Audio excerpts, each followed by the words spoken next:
क्षुरन्तमिलितं येन विद्मः श्रीचैतन्यमनोभीष्टं स्थापितं येन भूतले स्वयं रूपकदा मह्यं ददाति स्वपदान्तिकं वन्देऽहं श्रीगुरुः श्रीयुतपदकमलं श्रीगुरून् वैष्णवाचं श्रीरूपं साग्रजातं सगण रघुनाथान्वितं तं सजीवं साद्वैतं सावधूतं परिजनसहितं कृष्णचैतन्यदेवं श्रीराधाकृष्णपादान् सगुणललिता श्रीशाखानवृताश्च नित्यानन्दं नमस्तुभ्यं प्रेमानन्दप्रदायते कलोकल्मस्य नाशाय जानवीपते नमः।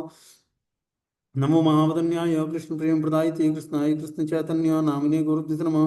पंचतत्वात्मकं कृष्णं भक्तरूप स्वरूपकं भक्तावतारं भक्ताख्यं नमामि भक्ति सत्यकम् अनर्पितरिचिरात् करुणावतीर्णो कलौ समर्पितुं न तु ज्वल स्वभक्ति श्रियं हरिपुरटे सुंदर गुदगतं वसंदीपितं सदा हृदय कंदरे स्फुरतु सचिनंदनम संसार दुःख जलदो पतितस्य कामा क्रोधादीन कर्म करे कबलीकृतस्य दुर्वासना निवर्तस्य निराश्रयस्य चैतन्य चंद्रमं देहि पदावलंबम् चैतन्य चंद्रमं हृदय कुमुदं विकास्यं हृदयं विदेहि निश्चिन्तन भृंगरंगे किंचापराधितमिरन् विद्वद्वयं पादामृतं सदा पाय दुर्गतं माम् आजानुलंबित भुजो कनकावदातो संकीर्तनैकपितरो कमलायताक्षो विश्वम्बरो द्विकरो युगधर्मपालो वन्दे जगत्प्रियकरो करुणावतारो नमस्ते काल सत्याय जगन्नाथाय सुदाय च सौभृत्याय सपुत्राय सकलत्राय ते नमः।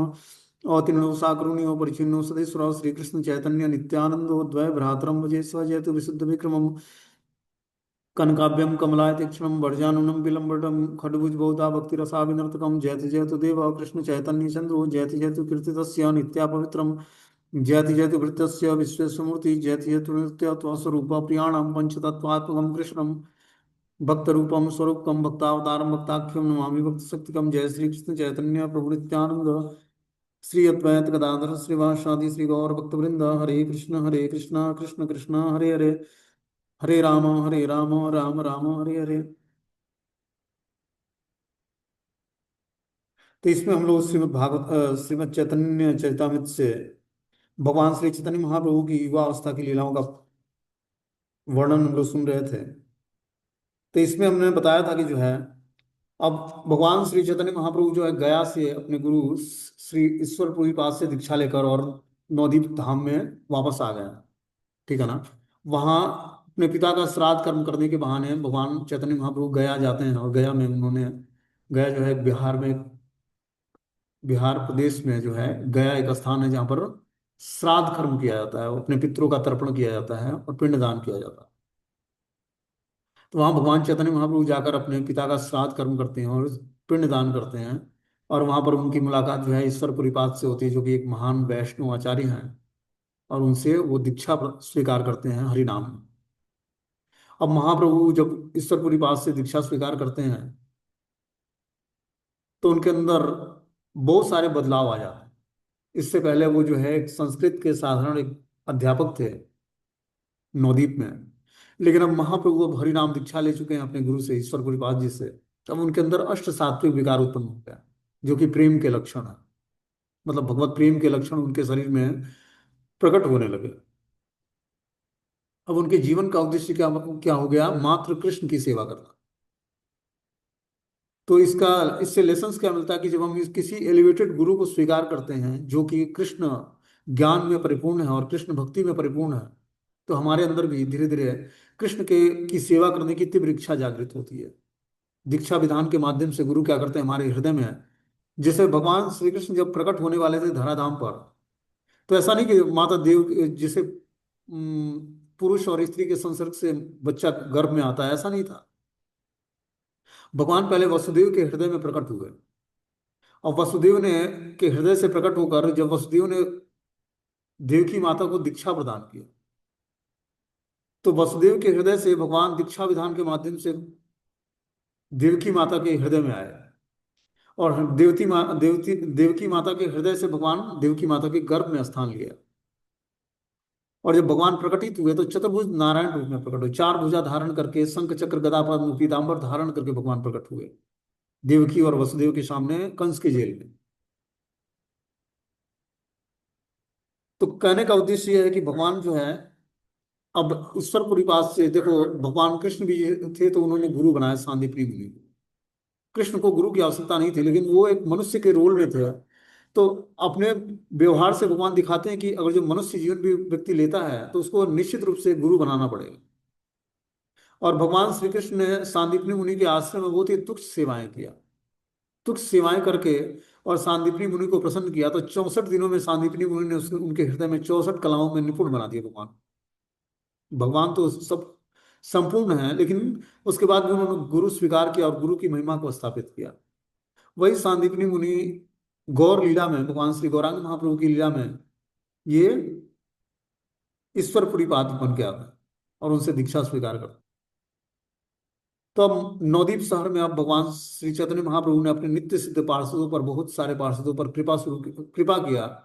और रोज ही जो है श्रीवास आंगन में, जो है श्रीवास पंडित के घर में, अब नित्य ही संकीर्तन होने लगा, रात्रि जागरण और संकीर्तन।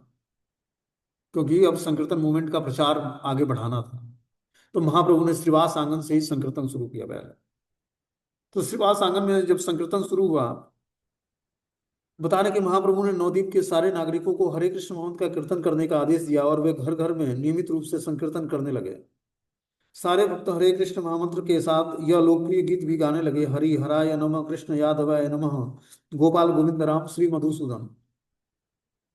बता रहे हैं इस तरह से संकीर्तन आंदोलन आरंभ हो गया, जो नवद्वीप में हरि हरि शब्दों की ध्वनि और मृदंग और करताल बजने की ध्वनि के अतिरिक्त कोई अन्य ध्वनि किसी को सुनाई नहीं पड़ती थी।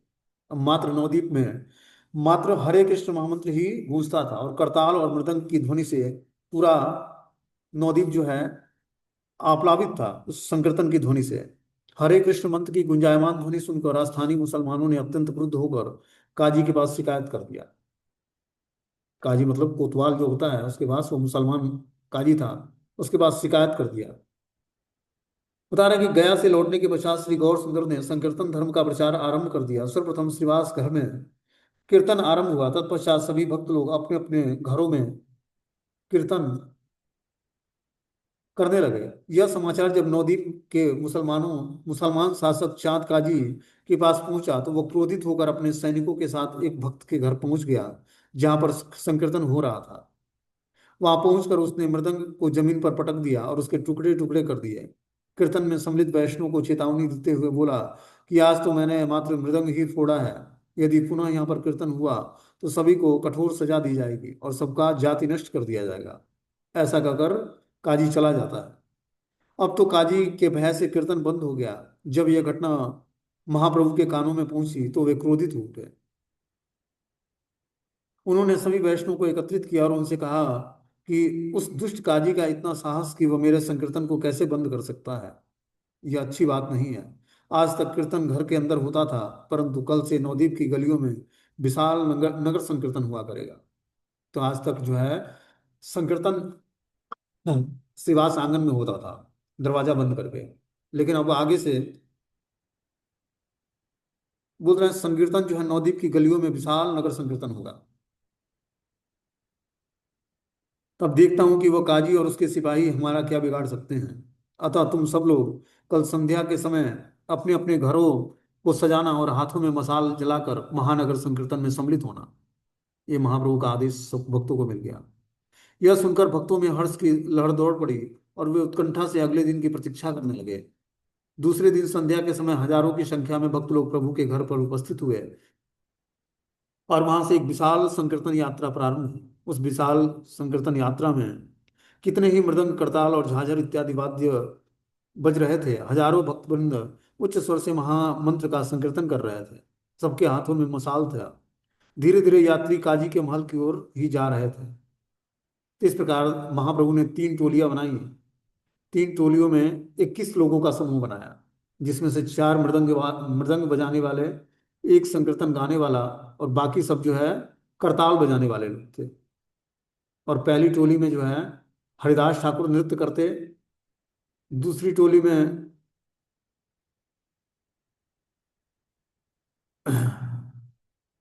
दूसरी टोली में जो है श्रीवास पंडित, और तीसरी टोली में स्वयं चैतन्य महाप्रभु और नित्यानंद प्रभु नृत्य करते हैं। इस तरह से 3 टोलियां बनी, 21 लोगों का 3 समूह। और जो है जबरदस्त संकीर्तन शुरू हुआ। हजारों की संख्या में भक्त लोग इकट्ठे हुए जो हाथों में मसाल लिए हुए थे। और धीरे धीरे बता रहे हैं कि काजी के भय से, कि जब यात्रा काजी के महल के निकट पहुंची तो काजी ने भय के कारण द्वार बंद कर लिए और और स्वयं भीतर ही छिपा लिया अपने। यात्रा में उपस्थित युवाओं ने जोश में भरकर काजी के बगीचों को उजाड़ना आरंभ कर दिया। जब श्रीमन महाप्रभु ने देखा कि काजी के ने दरवाजा बंद कर दिया है, तो उन्होंने कुछ भक्तों को उन्हें उसे बुलाने के लिए भेजा। अब काजी जो है दरवाजा बंद कर लेता है जब देखता है कि महाप्रभु आ रहे हैं और उच्च दिव्य ध्वनि गूंज रही है आकाश में। तो भगवान ने, चैतन्य महाप्रभु ने कुछ भक्तों को उसे बुलाने के लिए भेजा। स्वयं महल के बाहर ही बैठे रहे। कुछ ही क्षण पश्चात सिर झुकाए हुए काजी श्रीमन महाप्रभु के समक्ष उपस्थित हुआ। भय से उसका सारा शरीर कांप रहा था। उसे अपने निकट देखकर प्रभु कोमल वाणी में कहने लगे, अरे काजी, मैं आज तुम्हारे घर में अतिथि बनकर आया हूँ, परंतु तुम घर के भीतर छिप कर बैठे हो। यह तो उचित नहीं है। द्वार पर आए अतिथि का अवश्य ही सम्मान करना चाहिए। उसी समय काजी ने प्रभु के चरण पकड़ लिए। यह देखकर वहां पर उपस्थित भक्तों के आश्चर्य की सीमा न रही। काजी को इस प्रकार अपने चरणों पर पड़ा हुआ देखकर महाप्रभु ने बड़े ही प्रेम से उसे उठाया और उससे पूछने लगा, काजी महाशय, देखो तो ये हजारों लोग तुम्हारे आदेशों की अवहेलना कर रहे हैं, अतः इन्हें दंड प्रदान करो। यह सुनते ही काजी रोने लगा। उसे रोते देखकर प्रभु ने पूछा, क्या बात है काजी महाशय, आप इन्हें दंड प्रदान क्यों नहीं कर रहे हैं? काजी ने प्रभु से निवेदन किया कि मैं आपके आपसे एकांत में कुछ कहना चाहता हूँ। प्रभु बोले, एकांत में नहीं, जो कुछ कहना है यहीं पर सबके सामने कहो, और ये सब मेरे अपने ही लोग हैं। यह सुनकर काजी बोला, हे प्रभु, आप सब जानते हैं, फिर भी इन लोगों की जानकारी के लिए आप मुझसे कहलवाना चाहते हैं, तो कृपया पूर्वक सुनिए। कुछ दिन पहले मैंने एक भक्त के घर जाकर मृदंग फोड़ दिया था और घर के लोगों को अपमानित करके अपने महल में आ गया था। उसी दिन आधी रात को जब मैं सो रहा था तो अचानक एक अद्भुत प्राणी मेरी छाती पर चढ़ बैठा। उसके शरीर का ऊपरी हिस्सा शेर का था और नीचे का हिस्सा मनुष्य का था। वह गुस्से में दहाड़ते हुए बोला, अरे दुष्ट, तूने मेरा मृदंग तोड़ा है और मेरा कीर्तन बंद करा दिया है। इसके बदले में मैं तेरी छाती को फाड़ दूंगा। ऐसा कहते ही उसने अपने तीखे नाखूनों से मेरी छाती में तीक्ष्ण नाखूनों को मेरी छाती में घुसा दिया। मैं भयभीत होकर चिल्ला उठा और उससे क्षमा प्रार्थना किया, जिसका जिससे उसका क्रोध कुछ शांत हुआ और मुझसे गरजते हुए बोला कि ठीक है, आज तो मैं तुम्हें क्षमा करता हूँ, परंतु पुनः यदि तूने ऐसा किया तो तेरे वंश में किसी ने भी और जो मेरे संकीर्तन में बाधा उत्पन्न किया तो सारे वंश को मैं नष्ट कर दूंगा। ऐसा कहकर वह प्राणी अंतर ध्यान हो गया। ऐसा कहकर काजी ने अपनी छाती दिखाई और वहां पर स्वयं नाखूनों के निशान देखे। काजी के मुख से यह घटना सुनकर सभी भक्त लोग समझ गए कि यह वह प्राणी और कोई नहीं अपितु हमारे प्रभु, जिन्होंने भक्तों की रक्षा करने के लिए नरसिंह रूप धारण किया था, वही जो है काजी के समक्ष प्रस्तुत हुए थे। श्रीमन महाप्रभु ने काजी से बोला, हे काजी, अब तुम भी हमारे संकीर्तन में सम्मिलित हो जाओ, जिससे तुम्हारा भी कल्याण हो जाए। यह सुनकर काजी बोला, प्रभु, मैं प्रतिज्ञा करता हूँ कि मेरे वंश में यदि किसी ने कीर्तन का विरोध किया तो मैं उसे तलाक दे दूंगा। उसके ऐसा कहते ही प्रभु प्रभु उसे आलिंगन कर लिए। प्रभु का स्पर्श पाते ही वह प्रेम से पागल हो गया और नृत्य करते करते कृष्ण कीर्तन करने लगा। इस प्रकार प्रभु की आयतकी की कृपा से काजी परम वैष्णव बन गया। वह काजी प्रभु का इतना प्रिय हो गया कि जब उसकी मृत्यु हुई तो प्रभु ने स्वयं अपने हाथों से उसे समाधि प्रदान की तथा उसकी समाधि गोलोक चंपक फूल का वृक्ष लगाया गया है, जो आज तक वैष्णो तीर्थ के रूप में प्रसिद्ध है। तो नवदीप धाम में इस चाँद जी की समाधि है, जहाँ पर एक चंपक वृक्ष है, जो आज भी वृक्ष वो 500 वर्ष पुराना है। 535 वर्ष पूर्व जब भगवान श्री चैतन्य महाप्रभु ने इसकी समाधि बनवाई थी, उसी समय ये वृक्ष लगा था वहां पर। वो वृक्ष आज भी जीवित है और सारे वैष्णव लोग जाकर उसकी परिक्रमा करते हैं और वहां पर धूप जलाते हैं और उसकी पूजा करते हैं और उनसे प्रेयर करते हैं कि आपको जिस तरह भगवान श्री चैतन्य महाप्रभु ने स्वीकार किया, उसी तरह आप हम पर भी कृपा करें कि हमें भी भगवान महाप्रभु की कृपा प्राप्त हो, चैतन्य महाप्रभु की।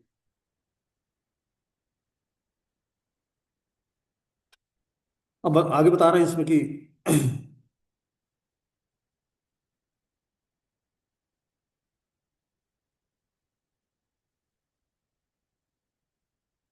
हिंदूर ईश्वर बड़ा ए नारायण से तुम्हें अहो हेन लय मुरमन। मैं जानता हूं कि नारायण हिंदुओं के परमेश्वर हैं और मेरी समझ में आप वही नारायण हैं। मैं अपने अंतःकरण में ऐसा अनुभव करता हूँ।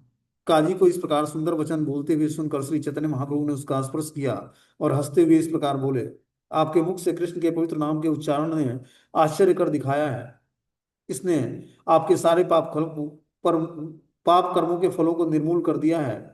अब आप नितांत शुद्ध बन गए हैं। चूंकि आपने हरि कृष्ण और नारायण भगवान के इन तीन पवित्र नामों का उच्चारण किया है, अतएव आप निस्संदेह परम भाग्यशाली और पुण्यात्मा हैं। यह सुनकर काजी की आंखों में आंसू बहने लगे। उसने तुरंत ही महाप्रभु के चरण कमलों का स्पर्श किया और मीठी वाणी में इस प्रकार कहा, केवल आपकी कृपा से ही मेरे बुरे विचार दूर हो सके हैं। अब मुझ पर आप कृपा करें, जिससे मेरी भक्ति आप पर स्थिर हो जाए। महाप्रभु ने कहा, मैं आपके आपसे एक दान मांगता हूँ। आप वचन दे कि कम से कम नदिया जिले में यह संकीर्तन आंदोलन रोका नहीं जाएगा। काजी ने कहा कि भविष्य में मेरे वंश में जितने भी लोग उत्पन्न होंगे, उन्हें मैं यह कड़ी चेतावनी देता हूं कि कोई भी इस संकीर्तन आंदोलन को बंद नहीं करेगा, रोकेगा नहीं। यह सुनकर महाप्रभु हरि हरि कहते हुए उठ खड़े हुए और उसके पीछे पीछे अन्य सारे वैष्णव भी पवित्र नाम की ध्वनि करते हुए खड़े हो गए। श्री चैतन्य महाप्रभु ने कीर्तन करते चले गए और काजी भी प्रसन्न मन से उनके साथ गया। महाप्रभु ने काजी से घर लौट जाने के लिए कहा। उसके बाद सची माता के पुत्र महाप्रभु नाचते नाचते अपने घर आए। यह घटना काजी तथा उस पर भगवान की कृपा से संबंधित है। जो इसे भी सुनता है वो अपने सारे अपराधों से छूट जाता है। कि जो इस कथा को सुना, वो अपने सारे अपराधों से छूट जाएगा। अब क्या होता है, एक दिन श्रीवासेरा मंदिरा गोसाई नित्यानंद संगे नृत्य करे दोई भाई। एक दिन नित्यानंद प्रभु तथा श्री चैतन्य महाप्रभु दोनों भाई श्रीवास ठाकुर के पवित्र घर पर नृत्य कर रहे थे। उसी समय एक विपत्ति आ पड़ी। श्रीवास ठाकुर का के पुत्र का देहांत हो गया। फिर भी श्रीवास ठाकुर रच मात्र भी दुखी नहीं हुए। मृत पुत्र मुखे कैला ज्ञानेर कथन, आपने दुई भाई हेला श्रीवास नंदन। श्री चैतन्य महाप्रभु ने मृत पुत्र से ज्ञान की बातें कहलवाई और तब दोनों भाई स्वयं श्रीवास ठाकुर के पुत्र बन गए। बता रहे हैं कि श्रीमद् भक्ति विनोद ठाकुर जी ने अपने अमृत प्रवाह भाष्य में इस घटना का वर्णन इस प्रकार किया है कि एक रात को जब श्री चैतन्य महाप्रभु अपने भक्तों के साथ ठाकुर के घर में नृत्य कर रहे थे, तो श्रीवास ठाकुर के एक पुत्र वो जो पहले से बीमार था देहांत हो जाता है।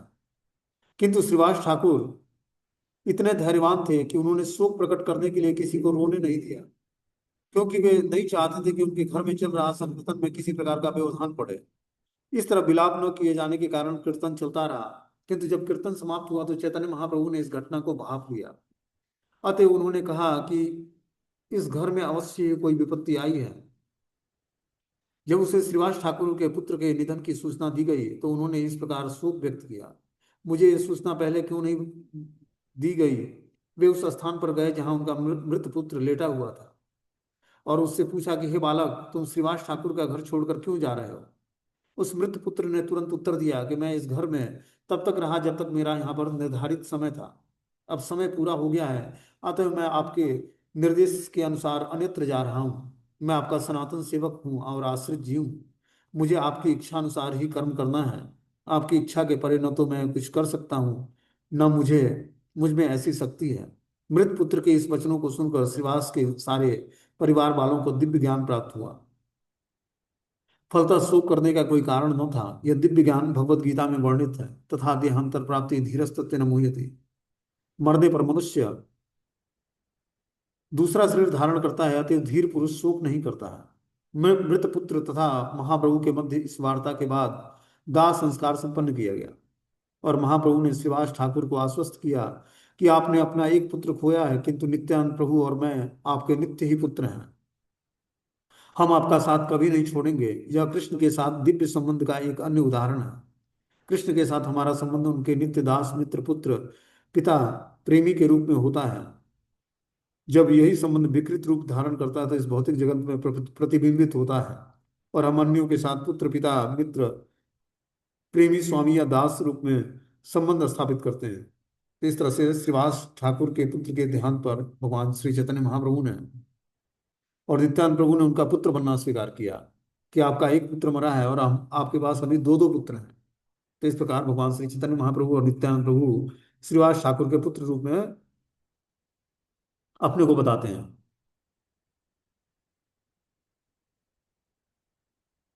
तबे त करीला सम भक्तेर वरदाना, उचिष्ठ दिया नारायणी करीला सम्माना। तत्पश्चात महाप्रभु ने अपने सभी भक्तों को वरदान दिया।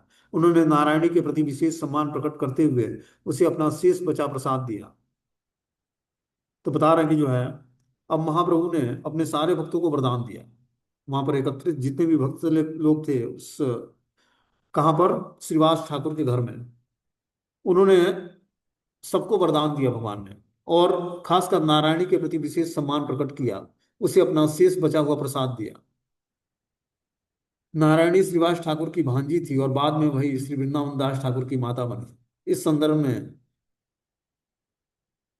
बता रहे कि नारायणी श्री चैतन्य महाप्रभु का जूठन खाकर गर्भिणी हुई और वृंदावन दास ठाकुर का जन्म हुआ। भले ही ये धूर्त साजिया इस तरह के झूठे वक्तव्य प्रस्तुत करते हैं वो, किंतु उन पर किसी को विश्वास नहीं करना चाहिए, क्योंकि वे वैष्णव के प्रति शत्रुता बस ऐसा कहते हैं। जो सहजिया लोग होते हैं, वो महाप्रभु बता रहे कि चैतन्य महाप्रभु का जूठन खाकर जो है वृंदावन दास ठाकुर की माता जो है नारायणी, वो गर्भ धारण किया और वृंदावन दास ठाकुर का जन्म हुआ, जो कि चैतन्य मंगल के रचयिता हैं वृंदावन दास ठाकुर। श्री वासिर वस्त्र सिए दर्जी यवन, प्रभु तारे निज रूप कराइला दर्शन। एक दर्जी था जो मांस भक्षी था, किंतु वह श्रीवास ठाकुर के कपड़े सिला करता था। ये दर्जी मुसलमान था, वो मांस भक्षी था, मतलब मांस खाया करता था, लेकिन वो श्रीवास ठाकुर के कपड़े सिला करता था। महाप्रभु ने उस पर कृपा करके उसे अपना स्वरूप दिखलाया। तो महाप्रभु ने उस दर्जी पर कृपा किया और उसको अपना स्वरूप का दर्शन कराया। देखुनी देखुनी बलि हईता पागल, प्रेम नृत्य करे हिला वैष्णव आगल। मैंने देख लिया कहते हुए वो भाव विभोर होकर पागल की तरह नाचते हुए वो दर्जी उच्च कोटि का वैष्णव बन गया। तो महाप्रभु ने उस दर्जी पर कृपा किया, क्योंकि वो श्रीवास ठाकुर का वस्त्र सिला करता था, और उसको भगवान ने उसको टच किया और देख लिया। भगवान ने उसको देखते ही वो भी चिल्लाने लगा कि मैंने देख लिया कहते हुए भाव विभोर होकर पागलों की तरह नृत्य करते हुए वो दर्जी उच्च कोटि का वैष्णव भक्त बन गया। तात्पर्य में लिखते हैं कि श्रीवास ठाकुर के मकान में पास में ही एक मुसलमान दर्जी रहता था, जो परिवार के वस्त्र सिला करता था। एक दिन वह श्री चैतन्य महाप्रभु के नृत्य से अत्यधिक प्रसन्न हुआ। वास्तव में वह मंत्रमुग्ध हो गया था। महाप्रभु उसके मनोभाव को जान गए, अतः उन्होंने उसे अपना कृष्ण का आदि रूप दिखाया। तब वो दर्जी यह कहकर नाचने लगा कि मैंने देख लिया। वो भाव विभोर हो गया और महाप्रभु के साथ नाचने लगा। इस तरह वह श्री चैतन्य महाप्रभु के अनुयायियों में एक अग्रणी वैष्णव बन गया, कि मुसलमान होने के बाद भी चैतन्य महाप्रभु ने उस पर कृपा किया, और चैतन्य महाप्रभु की कृपा से उसने भगवान के चैतन्य महाप्रभु के कृष्ण के रूप का दर्शन किया उसे, और इस प्रकार वो धीरे धीरे परम वैष्णव बन जाता है।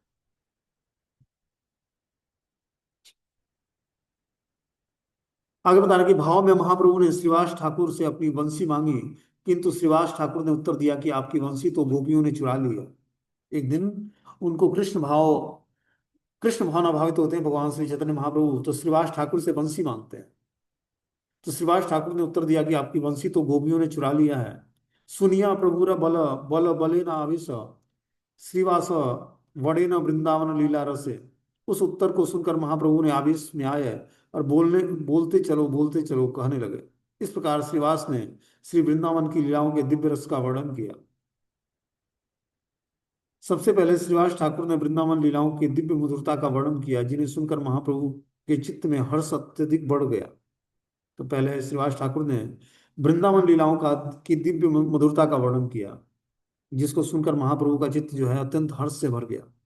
तत्पश्चात महाप्रभु ने उनसे बारंबार कहा, बोलते चलो। इस तरह श्रीवास ने वृंदावन की लीलाओं का वर्णन विस्तार से बारंबार किया। वंशी वाद्य गोपी गणेर बने आकर्षण, तासवार संगे इच्छे वन विहरण।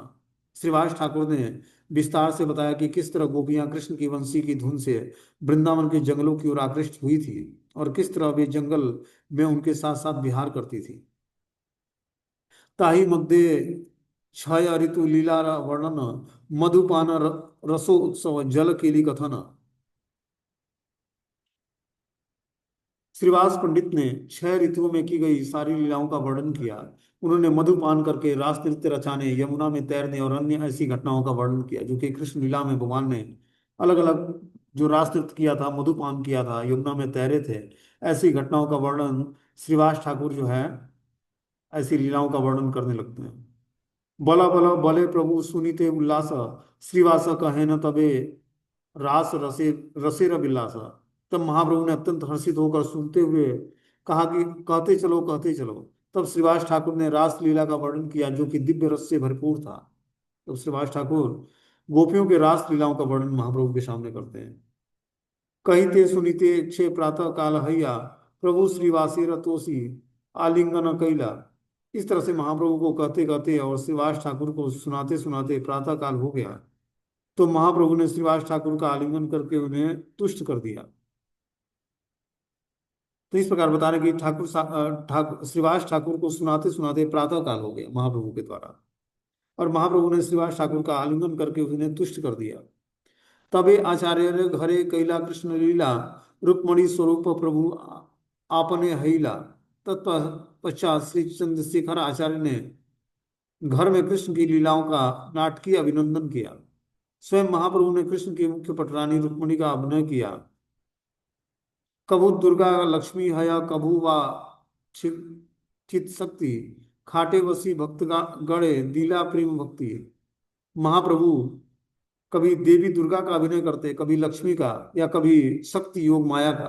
पलंग पर बैठे उन्होंने सारे उपस्थित भक्तों का वो भगवत प्रेम प्रदान किया। तो इस प्रकार जो है श्रीवास ठाकुर के घर में बैठे बैठे महाप्रभु ने पलंग पर बैठकर उन्होंने सारे उपस्थित भक्तों पर भगवत प्रेम का वितरण किया। एक दिन महाप्रभु नृत्य अवसाने एक ब्राह्मणी आसी धरिला चरण। एक दिन जब महाप्रभु ने अपना नृत्य समाप्त कर लिया, तभी एक स्त्री, किसी ब्राह्मण की पत्नी वहां पर आई और उसने महाप्रभु के चरण कमल को पकड़ लिया।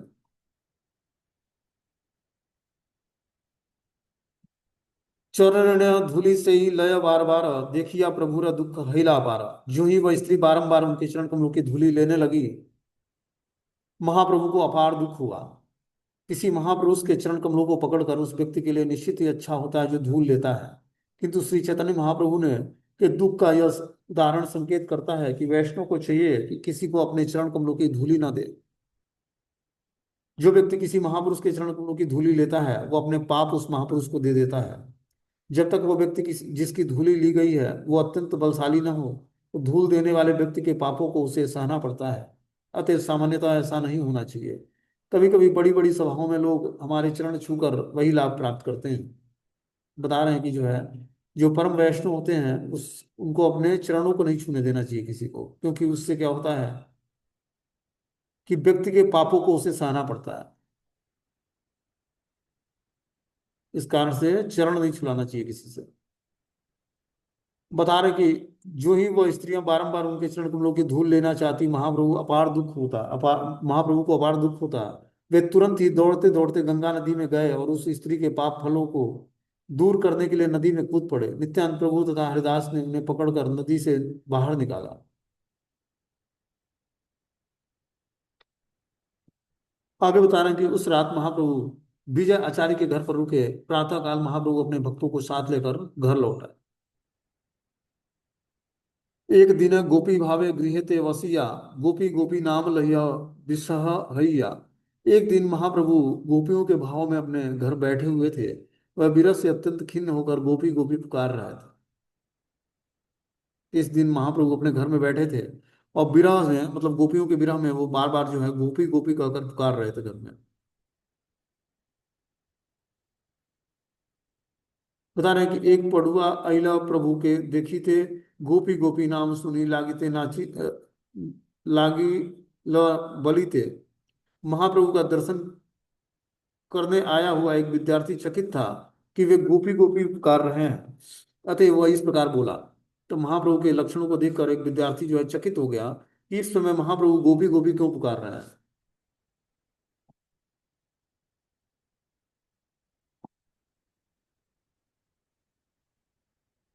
बोलते हैं कृष्ण नाम नालयो केन, कृष्ण नाम धन्य, गोपी गोपी बलिले बाकी बा है पुण्य। आप भगवान कृष्ण के यशस्वी और पवित्र नामों का उच्चारण करने के बदले गोपी गोपी क्यों पुकार रहे हैं? आप ऐसा करने से को कौन से पुण्य प्राप्त होंगे? इस प्रकार उस ब्राह्मण ने बता रहे कि जो है, जो विद्यार्थी था वो पूछता है कि आप भगवान कृष्ण के यशस्वी और पवित्र नाम का उच्चारण करने के बदले गोपी गोपी क्यों पुकार रहे हैं महाप्रभु? आप ऐसा करें करने से, आपके ऐसा करने से कौन सा पुण्य प्राप्त होने वाला है?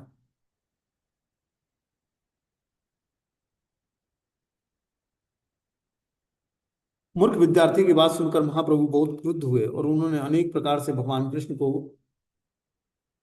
फटकार लगाई। फिर वे लाठी उठाकर उस विद्यार्थी को मारने लगे।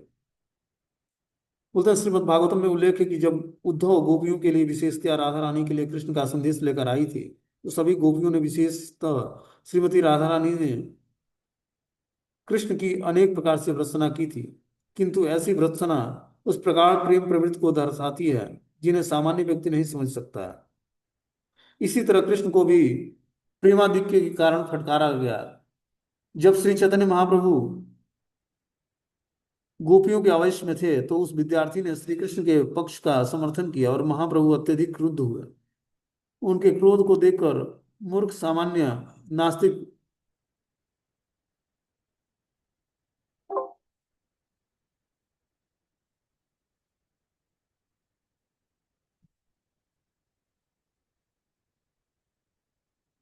उस मूर्ख विद्यार्थी ने श्री चैतन्य महाप्रभु से प्रश्न पूछा कि जो भगवान चैतन्य महाप्रभु ने इसी तरह कृष्ण को पर का भी आधिपत्य के कारण फटकारा था। ब्रज जब श्री चैतन्य महाप्रभु ने गोपियों के आवेश में थे, तो उस विद्यार्थी ने श्री कृष्ण के पक्ष का समर्थन किया, तो महाप्रभु अत्यधिक क्रुद्ध हुए। उनके क्रोध को देखकर वो मूर्ख सामान्य नास्तिक स्मार्ट ब्राह्मण विद्यार्थी प्रभु के ठीक से समझ नहीं पाया, अतः वह तथा उसकी टोली के विद्यार्थी उलटकर पृथ्वी पर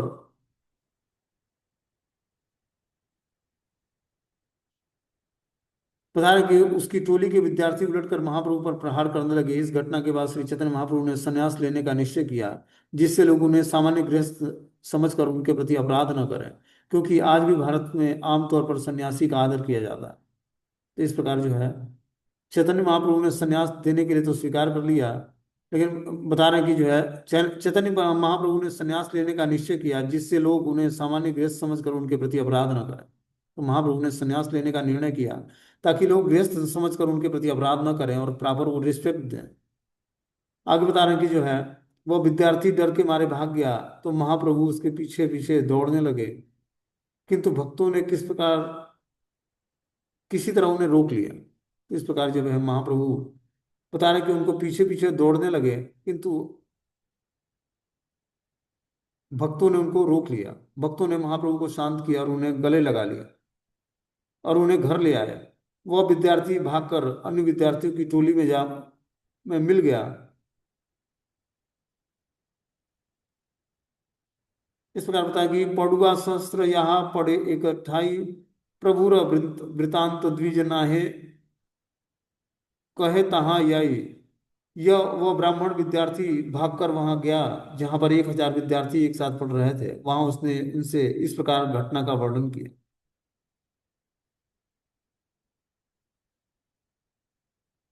यह घटना सुनकर सारे विद्यार्थी अत्यधिक क्रुद्ध हो गए और एकजुट होकर महाप्रभु की आलोचना करने लगे। उन्होंने आरोप लगाया कि अकेले निमाई पंडित ने ही सारा देश भ्रमण कर रखा है और वह कुलीन ब्राह्मण को आघात पहुंचाना चाहता है।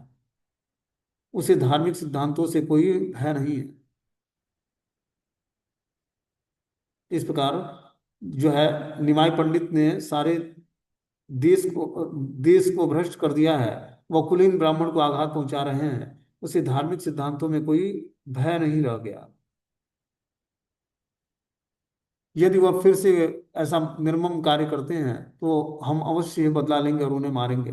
वह कौन सा ऐसा महत्वपूर्ण व्यक्ति है जो हमें ऐसा करने से रोक सकता है। जब सारे विद्यार्थियों ने श्री चैतन्य महाप्रभु की निंदा करते हुए ऐसा निश्चय किया, तब उनके बुद्धि भ्रष्ट हो गए। यद्यपि वे सभी विद्वान थे, किंतु इस अपराध के कारण उसमें ज्ञान का सार प्रकट नहीं हो पा रहा था। बता रहे हैं जो है जब सारे विद्यार्थी श्री चैतन्य महाप्रभु के की निंदा करते हुए ऐसा निश्चय किया, तो वो सभी बुद्धि उनकी बुद्धि जो है भ्रष्ट हो गई थी। यद्यपि वे सभी विद्वान थे, किंतु इस अपराध के कारण उनमें ज्ञान का सार प्रकट नहीं हो रहा था। बता रहे कि चैतन्य महाप्रभु की निंदा जिसने भी करा, उसके अंदर वो विद्वान तो था, लेकिन अपराध के कारण उसमें ज्ञान का सार प्रकट नहीं हो रहा।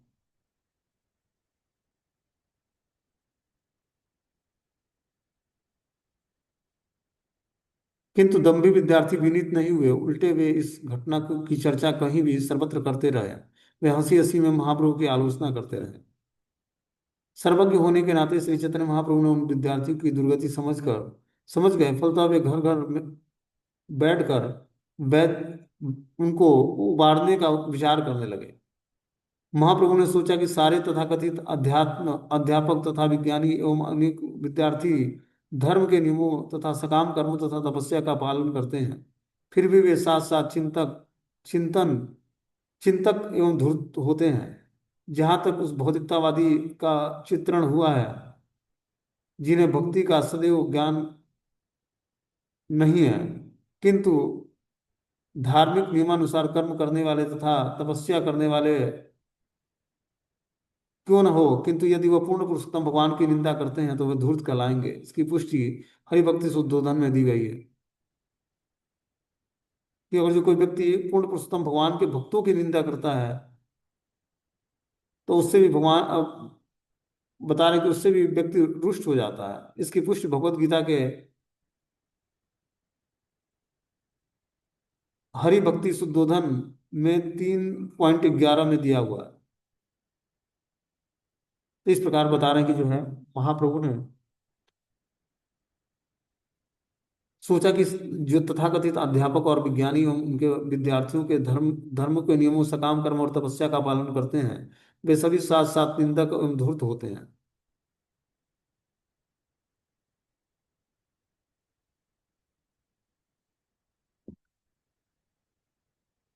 यदि मैं इन्हें भक्ति के लिए प्रेरित न करूं तो निंदा अपराध करने के कारण इनमें से कोई भी भक्ति ग्रहण नहीं कर सकेगा। मैं समस्त पतित आत्माओं का उद्धार करने आया हूं, किंतु अभी तो उसके ठीक विपरीत घटना घटी है। इन धूर्तों का किस तरह उद्धार हो सकेगा, ये किस तरह लाभान्वित हो सकेंगे। यदि ये धूर्त मुझे नमस्कार करें तो इनके सारे पापों के फल विनष्ट हो जाएंगे। फिर यदि मैं इन्हें प्रेरित करूं तो वे भक्ति करने लगेंगे। इस प्रकार महाप्रभु ने सोचा कि मैं हमें क्या करना चाहिए, इन लोगों को प्रेरित करना चाहिए भक्ति करने के लिए, न कि प्रताड़ित करना चाहिए। और फिर जो है महाप्रभु ने इनको प्रेरित करके जो है और संकीर्तन से जोड़ा। ठीक है, हरे कृष्ण। अब आगे जो है मीटिंग क्लोज हो जाएगी।